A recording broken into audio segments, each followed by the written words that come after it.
Welcome to the Weather Guru Podcast for October 25th, 2025. Thank you for joining me. Hit that subscribe button and like button on the way in as we talk about the latest on Hurricane Melissa. Hurricane Melissa, that's right, it's currently a Category 1 hurricane.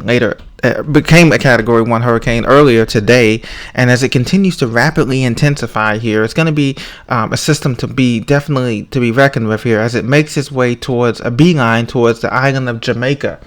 And we're going to be talking about all the impacts here of Hurricane Melissa as it continues to make its way to the west and to the north here with a date with Jamaica. So right now, also, just looking at the visible satellite, the infrared satellite here, you can see the dark red, the cold, ultra cold cloud tops that are reaching 50, 60,000 feet, 65,000 feet up into the atmosphere.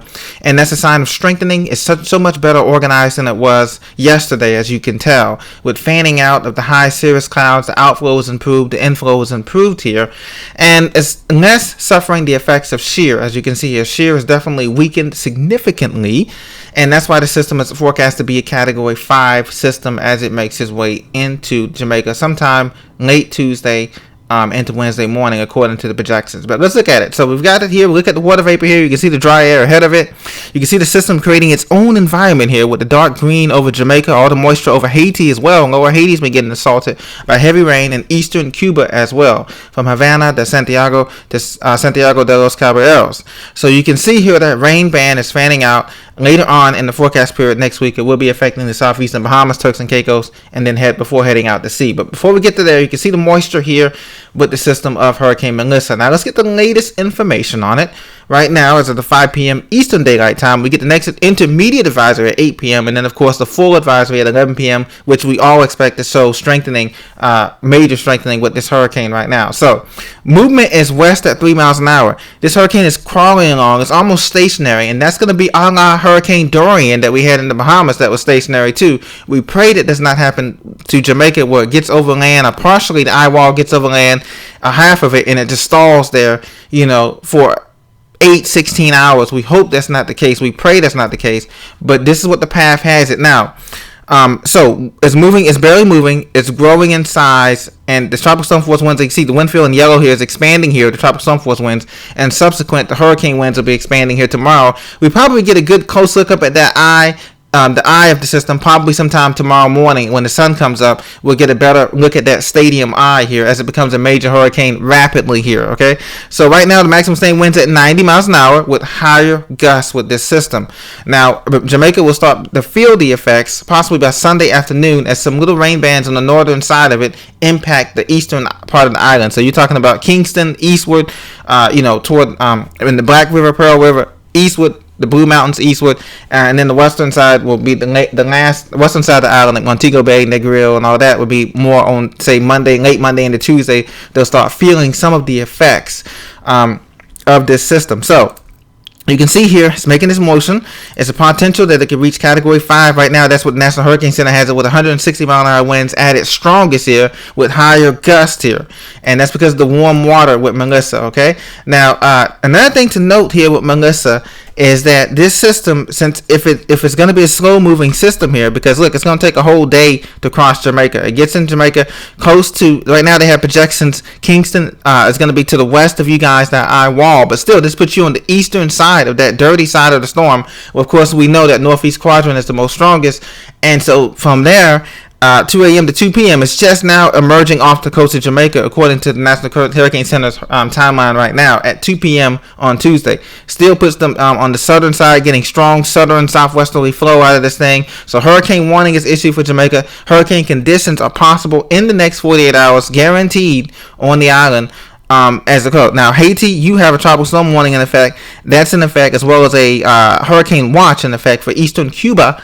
And all these areas going to experience heavy rain. That's going to be the biggest threat that we're really concerned about, because as the rain washes down those Blue Mountains and other areas, landslides, mudslides, inaccessible roads, no power, no internet, it's going to be a huge problem as it crosses Jamaica. But the good news is that they have been preparing. They have been prepared for systems like this before. I think they had last time they had a Category 3 or above was a couple years ago, and they fared pretty well. I mean, a few things were cut off, but nothing really. But it's a slow moving thing of slow moving progress of Hurricane Melissa, as well as the heavy rainfall. That's going to be the two major threats with this system. because of the flooding. They've already had a bunch of rain in the Caribbean this hurricane season, and so the ground's already saturated in both Haiti, Jamaica, and in eastern Cuba, and partly in Dominican Republic as well. So these areas are going to be inundated with a heavy bit of rain here as the system continues to move northwest and then due north and northeast. Okay, they're going to be heavy inundated with rain here. So going back here to the let's go back to the hazards here in the stateside here. You can see that we have flood watches and warnings, flood watches in effect here for the Red River Valley of Texas, from Texarkana back toward south of Dallas Fort Worth. So you're looking at Corsicana, Mejia, College Station, Houston, Port Lavaca, Victoria, back in toward Austin, Red Rock, the Red River Valley, Shreveport, Oil City, Alexandria, back toward the Delta, Mississippi Delta, Greenwood, back down towards the I-49 corridor of Louisiana, and a little bit of southern Arkansas there. So that's where we have the flood concerns here. There's little cluster of showers here. I think I showed you down the water vapor here.